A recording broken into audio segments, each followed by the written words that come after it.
മറയേണ്ടതോർത്ത്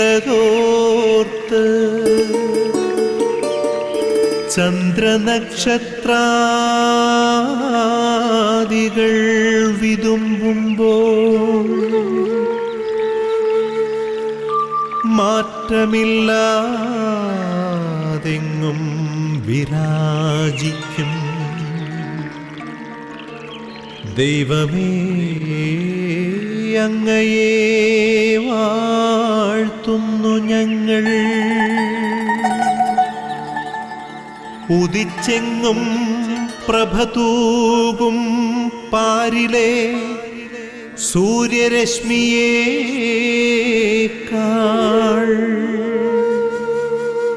പ്രശോഭിച്ചെന്നും പ്രസാദമേകുന്ന ദൈവമേ, അങ്ങേ മഹിമാവെത്ര മനോജ്ഞം.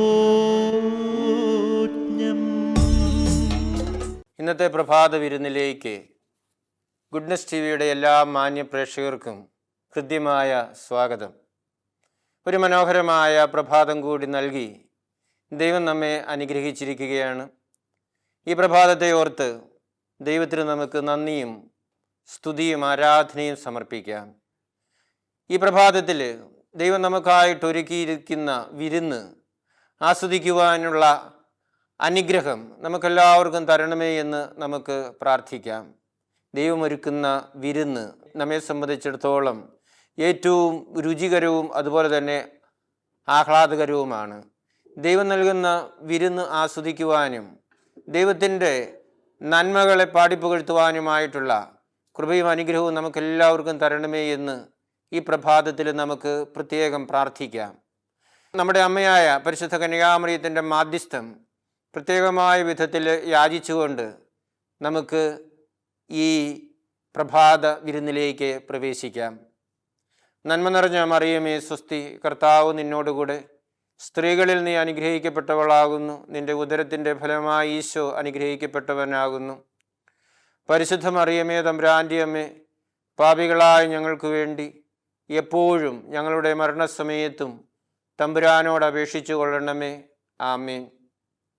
പ്രിയ സഹോദരി സഹോദരന്മാരെ, ഈ പ്രഭാത വിരുന്നിലൂടെ നമ്മൾ കടന്നു പോകുമ്പോൾ ഈ ദിവസം നമുക്ക് പ്രത്യേകമായിട്ട് മൊബൈലിനും ഇൻ്റർനെറ്റിനുമൊക്കെ അടിമപ്പെട്ട കുട്ടികളെ പ്രത്യേകമായിട്ട് സമർപ്പിച്ച് പ്രാർത്ഥിക്കാം.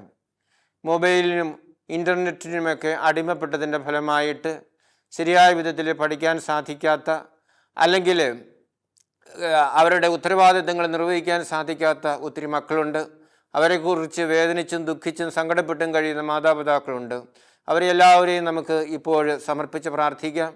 ഈ അടിമത്തത്തിൽ നിന്നും ആ മക്കളെ വിമോചിപ്പിക്കണമേ എന്ന് നമുക്ക് പ്രത്യേകമായിട്ടും അവരെല്ലാവരെയും സമർപ്പിച്ച് ഇപ്പോൾ പ്രാർത്ഥിക്കാം. ദൈവത്തിൻ്റെ വചനം ശ്രവിക്കുവാനായിട്ട് നമുക്ക് നമ്മെ തന്നെ ഒരുക്കാം. പരിശുദ്ധാത്മാവിൻ്റെ അഭിഷേകത്തിനായിട്ട് നമുക്ക് പ്രാർത്ഥിക്കാം. ആത്മാവിൻ്റെ നിറവും അഭിഷേകവും നമ്മുടെ ജീവിതത്തിൽ ഉണ്ടാകുമ്പോഴാണ് ദൈവത്തിൻ്റെ വചനം ശരിയായിട്ട് മനസ്സിലാക്കുവാനും അത് ഗ്രഹിക്കുവാനുമായിട്ടുള്ള കൃപയും അനുഗ്രഹവും നമുക്ക് ലഭിക്കുന്നത്. ആത്മാവിൻ്റെ അഭിഷേകത്താൽ നമ്മളെല്ലാവരെയും പൂരിതമാക്കണമേ എന്ന് നമുക്ക് പ്രാർത്ഥിക്കാം. പരിമളത്തിനുറവയാം നറുസൗരഭ്യമാകട്ടെ ഞങ്ങളുമീ മണ്ണിൽ.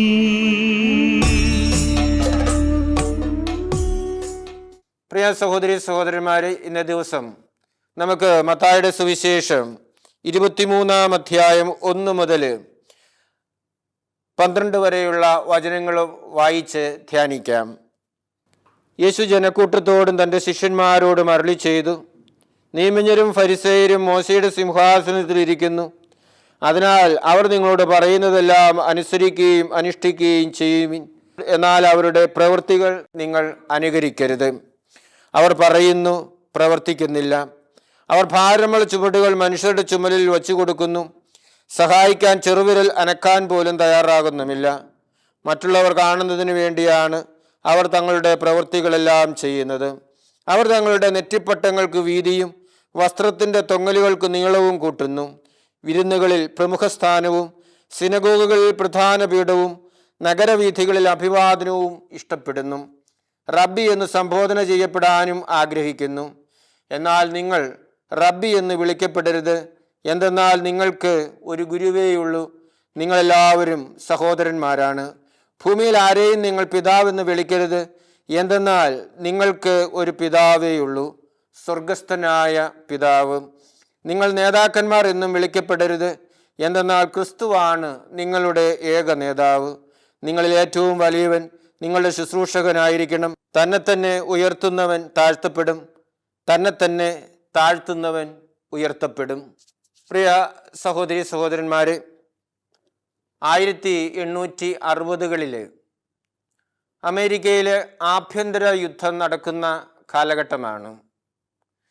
തെക്കൻ സംസ്ഥാനങ്ങളും വടക്കൻ സംസ്ഥാനങ്ങളും തമ്മിലായിരുന്നു യുദ്ധം നടന്നുകൊണ്ടിരുന്നത്. വടക്കൻ സംസ്ഥാനങ്ങൾ അടിമത്ത വ്യവസ്ഥിതി അവസാനിപ്പിക്കണം എന്ന ആവശ്യം മുന്നോട്ട് വെച്ചപ്പോൾ തെക്കൻ സംസ്ഥാനങ്ങൾ അതിന് തയ്യാറായില്ല. അത് തുടരണം എന്നാണ് അവരാഗ്രഹിച്ചിരുന്നത്. ഈ കാലഘട്ടത്തിലാണ് അമേരിക്കയുടെ പ്രസിഡൻ്റായിട്ട് എബ്രഹാം ലിങ്കൻ വരുന്നത്. അദ്ദേഹം തൻ്റെ തിരഞ്ഞെടുപ്പ് പ്രചാരണ വേളയിലൊന്നും അടിമത്തം അവസാനിപ്പിക്കും എന്ന് പറഞ്ഞില്ല. എന്നാൽ അടിമത്തം വ്യാപിക്കാതിരിക്കാനായിട്ടുള്ള നടപടികൾ സ്വീകരിക്കും എന്ന് അദ്ദേഹം ഉറപ്പ് കൊടുത്തിരുന്നു. ഇദ്ദേഹം അടിമത്തം അവസാനിപ്പിക്കും എന്ന ഒരു ചിന്തയുണ്ടായതിൻ്റെ പേരിൽ തെക്കൻ സംസ്ഥാനങ്ങളിലെ 7 സംസ്ഥാനങ്ങൾ ഒന്നിച്ചു ചേർന്ന് കോൺഫെഡറേറ്റഡ് സ്റ്റേറ്റ്സ് ഓഫ് അമേരിക്ക എന്ന ഒരു സംഘടനയ്ക്ക് രൂപം നൽകി.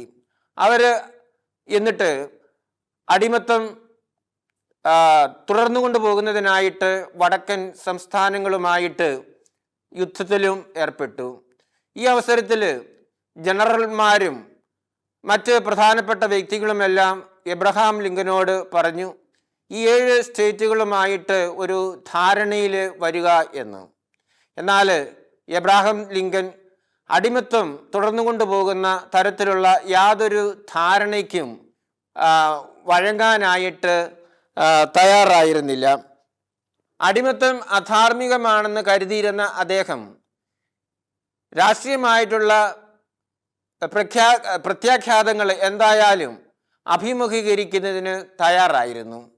1763 ജനുവരി 1-ാം തീയതി അദ്ദേഹം അടിമത്തം അവസാനിപ്പിച്ചുകൊണ്ടുള്ള ഉത്തരവ് പുറപ്പെടുവിക്കുകയും ചെയ്തു. അതിനെക്കുറിച്ച് അദ്ദേഹം പറഞ്ഞത് ഇപ്രകാരമായിരുന്നു: വിജയിക്കണമെന്നതല്ല പ്രധാനം, സത്യത്തോട് വിശ്വസ്തനായിരിക്കണം. വിജയിക്കുക എന്നതല്ല, സത്യത്തിന് അനുസൃതമായി ജീവിക്കുന്നതാണ് എൻ്റെ ഉത്തരവാദിത്വം എന്നാണ് ഇദ്ദേഹത്തെക്കുറിച്ച്, അദ്ദേഹത്തിൻ്റെ പ്രവർത്തനത്തെക്കുറിച്ച്, തീരുമാനത്തെക്കുറിച്ച് വിമർശനങ്ങളൊക്കെ ഉണ്ടായപ്പോൾ അദ്ദേഹം പറഞ്ഞത്. വിശ്വസിക്കുന്നത് പറയുക, പറയുന്നത് പോലെ പ്രവർത്തിക്കുക, അതായിരുന്നു ലിങ്കൻ്റെ സുവ്യക്തമായ നിലപാട് എന്ന് പറയുന്നത്. രാഷ്ട്രീയ നേട്ടങ്ങൾക്ക് വേണ്ടി ബോധ്യങ്ങളിൽ വെള്ളം ചേർക്കാനോ ശരിയായ ബോധ്യങ്ങൾ വിസ്മരിച്ച് പ്രവർത്തിക്കാനോ അദ്ദേഹം ഒരിക്കലും തൻ്റെ ജീവിതത്തിൽ തയ്യാറായില്ല. തന്മൂലം അദ്ദേഹത്തിന് രക്തസാക്ഷിയായിട്ട് വരേണ്ടി വന്നു. ഒരു മനുഷ്യൻ അദ്ദേഹത്തെ വെടിവെച്ച് കൊല്ലുകയായിരുന്നു. നാം പറയുന്നത് പോലെ ജീവിക്കുകയും ബോധ്യങ്ങൾക്കനുസരിച്ച് പ്രവർത്തിക്കുകയും ചെയ്താൽ ആരെങ്കിലും നന്മ ഇല്ലായ്മ ചെയ്യുവാൻ തുനിയും എന്ന് ഞാൻ കരുതുന്നില്ല.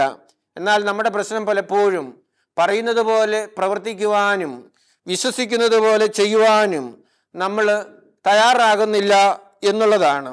നമ്മുടെ വാക്കും പ്രവൃത്തിയും തമ്മിൽ പൊരുത്തപ്പെട്ടു പോകാത്ത ഒരു അവസ്ഥ നമ്മുടെ ജീവിതത്തിൽ ഉളവാകുന്നത് പലപ്പോഴും നമുക്ക് കാണാനായിട്ട് സാധിക്കുകയും ചെയ്യുന്നു. ഇന്നത്തെ സുവിശേഷത്തിൽ നമ്മൾ വായിച്ചു കേട്ടതുപോലെ യേശുവിൻ്റെ കാലത്തെ നിയമജ്ഞരുടെയും ഫരിസേയരുടെയും ഒക്കെ പ്രത്യേകത അതായിരുന്നു. ഈശോ പറയുന്നുണ്ടല്ലോ, അവരുടെ പ്രവൃത്തികൾ നിങ്ങൾ അനുകരിക്കരുത്, കാരണം അവർ പറയുന്നത് പ്രവർത്തിക്കുന്നില്ല എന്ന്. ഈശോ എപ്പോഴും വെറുത്തിരുന്ന ഒരു കാര്യം അതാണ്, വാക്കുകൾക്ക് അനുസരിച്ച് പ്രവർത്തിക്കാതെ ഇരിക്കുന്ന ആ രീതി. അപ്പോൾ ഈ ഈശോയുടെ ജീവിതത്തിലേക്ക് കടന്നു വരുമ്പോൾ കാപട്യത്തിൻ്റെ ആൾ രൂപമായിട്ടാണ് ഈ ഫരിസേയരെയും നിയമജ്ഞരെയും ഒക്കെ കണ്ടത് എന്ന് നമുക്ക് മനസ്സിലാക്കുവാനായിട്ട് സാധിക്കും. അമേരിക്കൻ തത്വചിന്തകനായ റാൾഫ് എമേഴ്സൺ എഴുതുകയുണ്ടായി, നിങ്ങൾ ചെയ്യുന്നത് വലിയ സ്വരത്തിൽ ശബ്ദിക്കുന്നത് കൊണ്ട് നിങ്ങൾ പറയുന്നത് എനിക്ക് കേൾക്കാൻ സാധിക്കുന്നില്ല എന്ന്. നിങ്ങൾ ചെയ്യുന്നത് വലിയ സ്വരത്തിൽ നിങ്ങൾ ശബ്ദിക്കുന്നത് കൊണ്ട് നിങ്ങൾ പറയുന്നത് കേൾക്കാനായിട്ട് എനിക്ക് സാധിക്കുന്നില്ല എന്ന് പറഞ്ഞാൽ നമ്മൾ ചെയ്യുന്ന പ്രവൃത്തികളൊക്കെ വളരെ ഉച്ചത്തിലും വളരെ പ്രശസ്തിക്കും വേണ്ടി നമ്മൾ ഉപയോഗിക്കുന്നത് കൊണ്ട് അത് പലപ്പോഴും കേൾക്കപ്പെടാതെ പോകുന്നു, വിസ്മരിക്കപ്പെട്ടു പോകുന്നു എന്നാണ് റാൾഫ് എമേഴ്സൺ പറഞ്ഞു വയ്ക്കുന്നത്. നമ്മുടെ പ്രവൃത്തികളൊക്കെ നല്ല പ്രവൃത്തികളായിരിക്കാം, പലപ്പോഴും അത് മറ്റുള്ളവരെ ആകർഷിക്കുന്നതുമായിരിക്കാം. പക്ഷേ അത് നമ്മൾ കൊടുക്കുന്ന പ്രചരണവും പബ്ലിസിറ്റിയും പലപ്പോഴും അതിൻ്റെ മഹത്വത്തെ ഇല്ലാതാക്കുന്ന ഒരു സാഹചര്യം സൃഷ്ടിക്കുന്നു എന്നാണ് പലപ്പോഴും നമുക്ക് മനസ്സിലാക്കുന്നതിനായിട്ട് സാധിക്കുന്നത്. ബ്രിട്ടീഷുകാർ ഇന്ത്യയിൽ വന്നപ്പോൾ അവർ സ്നേഹവും സത്യവും സാഹോദര്യവുമൊക്കെ നമ്മളെ പഠിപ്പിച്ചു. പക്ഷേ അത് സ്വന്തം ജീവിതത്തിലൂടെ അല്ലെങ്കിൽ അവരുടെ ജീവിതത്തിലൂടെ കാണിച്ചു തരുന്നതിനായിട്ട് അവർ പരാജയപ്പെട്ടു പോയി. അതുകൊണ്ടാണ് ഒരുപക്ഷെ മഹാത്മാഗാന്ധിക്ക് ഇത്രയും പ്രാധാന്യം ലഭിക്കാനായിട്ട് ഇടയായത്. കാരണം അദ്ദേഹം പറഞ്ഞതുപോലെ പ്രവർത്തിക്കാനും വിശ്വസിച്ചതുപോലെ ജീവിക്കുവാനും അദ്ദേഹത്തിൻ്റെ ജീവിതത്തിൽ അദ്ദേഹം തയ്യാറായി. അതുകൊണ്ടാണ് അദ്ദേഹത്തെ ആളുകൾ ഓർക്കുകയും അനുസ്മരിക്കുകയും നേതാവായിട്ട് സ്വീകരിക്കുകയും ഒക്കെ ചെയ്യുന്നത്. ചൈനീസ് തത്വചിന്തകനായ കൺഫ്യൂഷ്യസ് ഒരിക്കൽ പറയുകയുണ്ടായി, ശ്രേഷ്ഠനായ മനുഷ്യൻ സംസാരത്തിൽ വിനീതനായിരിക്കും, എന്നാൽ പ്രവൃത്തിയിൽ ഉജ്ജ്വലനായിരിക്കും എന്ന്. ഒരാളെ പറയുന്നത് പോലെ പ്രവർത്തിക്കുന്നുണ്ടോ എങ്കിൽ ആ വ്യക്തി ആദരിക്കപ്പെടും എന്നുള്ളതാണ് നമ്മുടെ ജീവിതത്തിൽ നമുക്ക് മനസ്സിലാക്കുവാനായിട്ട് സാധിക്കുന്നത്. ആ വ്യക്തിയുടെ മാതൃക മറ്റുള്ളവരിലും മാറ്റങ്ങൾ ഉണ്ടാകും. അതായത് നമ്മുടെ അഭിപ്രായത്തെക്കാൾ പ്രവൃത്തികൾക്കാണ് മറ്റുള്ളവരുടെ ജീവിതത്തിൽ കൂടുതൽ സ്വാധീനം ചെലുത്തുന്നതിനായിട്ട് സാധിക്കുന്നത് എന്ന് സാരം. നാം പറയുകയും പഠിപ്പിക്കുകയും ചെയ്യുന്നത് പോലെ പ്രവർത്തിക്കുന്നവരാണോ എന്നുള്ളതാണ് നമ്മൾ പരിശോധിച്ച് നോക്കേണ്ടത്. എങ്കിൽ മറ്റുള്ളവർ നമ്മുടെ വാക്കുകളെ വിശ്വസിക്കുകയും നാം പറയുന്നത് പ്രവർത്തിക്കുകയും ചെയ്യുന്നത് അനുകരിക്കുവാനായിട്ട് അവർ തയ്യാറാവുകയും ചെയ്യും. അപ്പോൾ സമൂഹത്തിൽ ക്രിയാത്മകമായിട്ടുള്ള മാറ്റങ്ങൾ കൊണ്ടുവരുന്നതിനായിട്ട് നമുക്ക് സാധിക്കും. സ്നേഹത്തെക്കുറിച്ച് പരാമർശിക്കുമ്പോൾ യോഹന്നാൻ ശ്ലീഹ 1-ാം ലേഖനം 3-ാം അധ്യായം 18-ാം വാക്യത്തിൽ പറയുന്നുണ്ട്, കുഞ്ഞുമക്കളെ, വാക്കിലും സംസാരത്തിലുമല്ല നാം സ്നേഹിക്കേണ്ടത്, പ്രവൃത്തിയിലും സത്യത്തിലുമാണ് എന്ന്. വാക്കുകൾ കൊണ്ട് സംസാരം കൊണ്ട് സ്നേഹിക്കാനും മറ്റുള്ളവരെ സഹായിക്കാനും ഒക്കെ നമുക്ക് വളരെ എളുപ്പമാണ്. എന്നാൽ പ്രവൃത്തിയിലും സത്യത്തിലും സഹായിക്കുവാനുമൊക്കെ നമ്മൾ തയ്യാറാകുമ്പോൾ ത്യാഗങ്ങളും ബുദ്ധിമുട്ടുകളും പ്രയാസങ്ങളുമൊക്കെ നമ്മൾ സഹിക്കേണ്ടതായിട്ട് വരും. സ്നേഹത്തിൻ്റെ കാര്യത്തിൽ എന്നതുപോലെ ഏത് നല്ല കാര്യത്തിലേക്ക് നമ്മൾ കടന്നു വരുമ്പോഴും പ്രധാനപ്പെട്ട കാര്യം ഇതുതന്നെയാണ്. നമ്മൾ പറയുന്നത് പ്രവർത്തിക്കുന്ന ആളുകളായിട്ട് ജീവിക്കുന്നതിനായിട്ട് നമുക്ക് സാധിക്കണം എന്നുള്ളത്. നമ്മുടെ വാക്കുകളേക്കാൾ പ്രവൃത്തികൾ സംസാരിക്കുന്ന സാഹചര്യം നമുക്ക് ഉണ്ടാകട്ടെ. അത് നമുക്കെന്ന പോലെ തന്നെ മറ്റുള്ളവരുടെയും ജീവിതത്തിൽ ഗുണം ചെയ്യും എന്നുള്ളത് നിസ്തർക്കമാണ്. പ്രിയ സഹോദരി സഹോദരന്മാരെ, ഈ പ്രഭാതത്തിൽ നമുക്ക് ആത്മ പരിശോധന ചെയ്തു നോക്കാം. നമ്മൾ പറയുന്നത് പ്രവർത്തിക്കുന്നതിനായിട്ട് നമ്മുടെ ജീവിതത്തിൽ സാധിക്കുന്നുണ്ടോ? നമ്മുടെ വാക്കുകളും പ്രവൃത്തികളും രണ്ട് വഴിക്കൂടിയാണോ കടന്നു പോകുന്നത് എന്ന് നമുക്ക് കർത്താവിൻ്റെ സന്നിധിയിലിരുന്ന് കർത്താവിൻ്റെ വചനം ധ്യാനിക്കുമ്പോൾ പരിശോധിക്കാം. പിതാവേ, സ്നേഹാഗ്നിയാൽ ജ്വലിക്കട്ടെ മക്കളാ ഞങ്ങളെല്ലാം.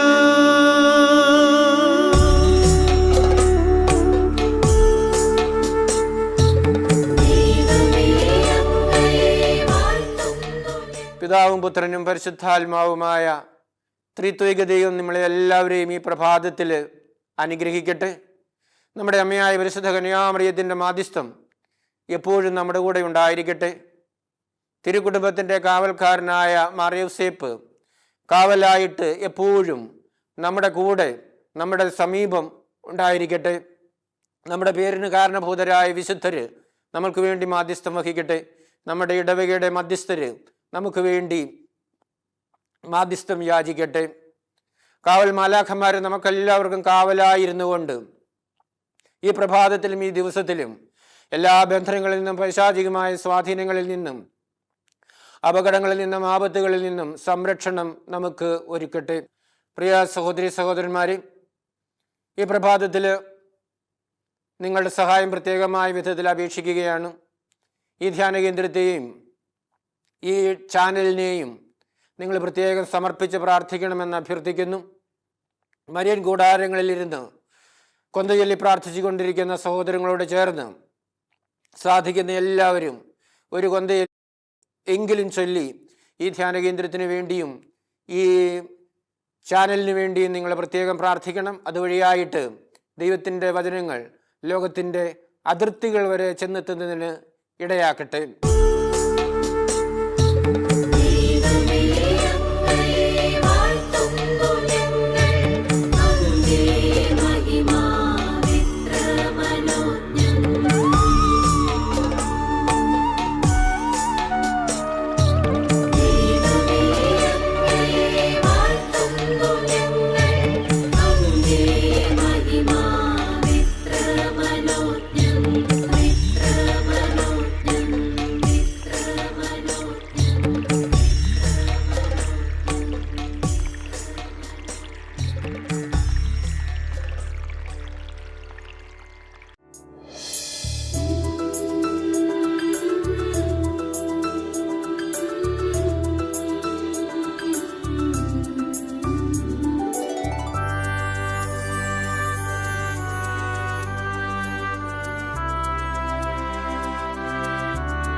കാരുണ്യനാഥനെ ആരാധന, ഞങ്ങൾക്കായി മുറിവേറ്റ സ്നേഹമേ ആരാധന, ആരാധന. ദിവ്യകാരുണ്യനാഥനാരാധന, ഞങ്ങളോടൊത്തെന്നും വാഴുന്ന രാജനെ ആരാധന, ആരാധന. എപ്പോഴും സ്തുതിയും പുകഴ്ചയും ഉണ്ടാകട്ടെ. ദിവ്യകാരുണ്യനാഥനെ ആരാധന, ഞങ്ങൾക്കായി മുറിവേറ്റ സ്നേഹമേ ആരാധന, ആരാധന. ദിവ്യകാരുണ്യനാഥനാരാധന, ആരാധന, ആരാധന, ആരാധന, ആരാധന, ആരാധന, ആരാധന, ആരാധന, ആരാധന, ആരാധന, ആരാധന, ആരാധന.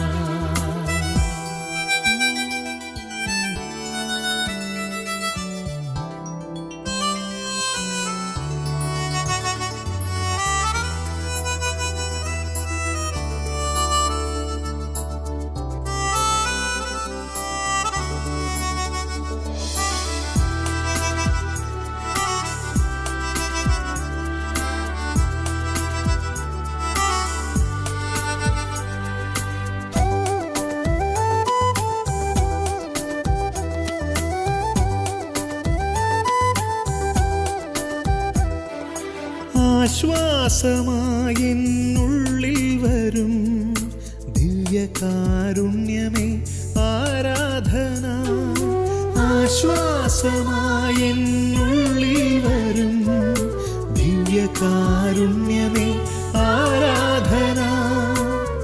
ആലംബമായൻ ചാരേ വരും ആത്മസ്വരൂപ ആരാധന, ആലംബമായൻ ചാരേ വരും ആത്മസ്വരൂപ ആരാധന, ആരാധന, ആരാധന, ആരാധന, ആരാധന, ആരാധന, ആരാധന, ആരാധന, ആരാധന, ആരാധന.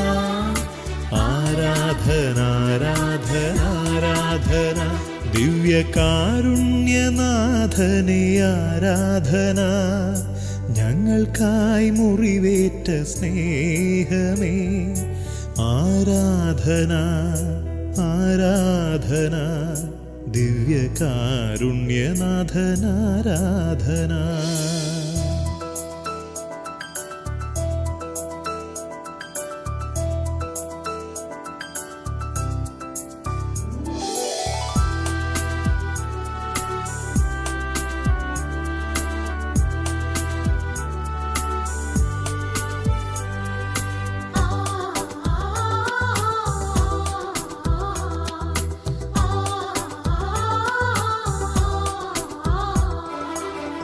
അമ്മയെ പോലെന്നും ഓമനിക്കും അച്ഛനെ പോലെന്നും പാലിച്ചിടും അമ്മയെ പോലെന്നും ഓമനിക്കും അച്ഛനെ പോലെന്നും പാലിച്ചിടും ആത്മമിത്രം പോലെന്നോടു ചേരും ആത്മസ്വരൂപ ആരാധന ആത്മമിത്രം പോലെന്നോടു ചേരും ആത്മസ്വരൂപ ആരാധന ആരാധന ആരാധന ആരാധന ആരാധന ആരാധന ആരാധന ആരാധന ആരാധന ആരാധന ആരാധന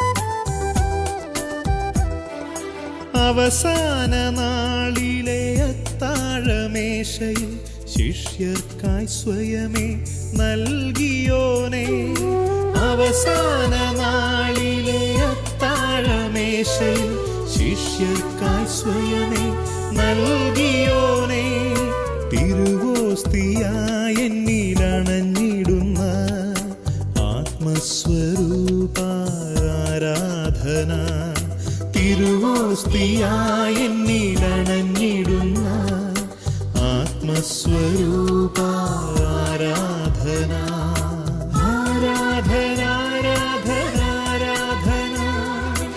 ആരാധന ആരാധന ആരാധന ആരാധന ആരാധന ആരാധന ആരാധന ദിവ്യകാരുണ്യനാഥനെ ആരാധന ഞങ്ങൾക്കായി മുറിവേറ്റ സ്നേഹമേ ആരാധന ആരാധന ദിവ്യകാരുണ്യനാഥനാരാധന ആരാധന ആരാധന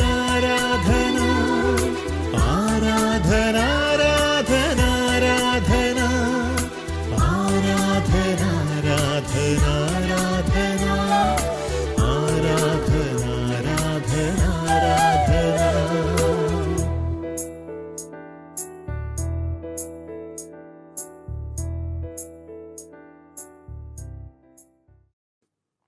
നമുക്കെല്ലാവർക്കും ഈ പ്രഭാതത്തിൽ കർത്താവിൻ്റെ ആശീർവാദം സ്വീകരിക്കുവാനായിട്ട് ഒരുങ്ങാം.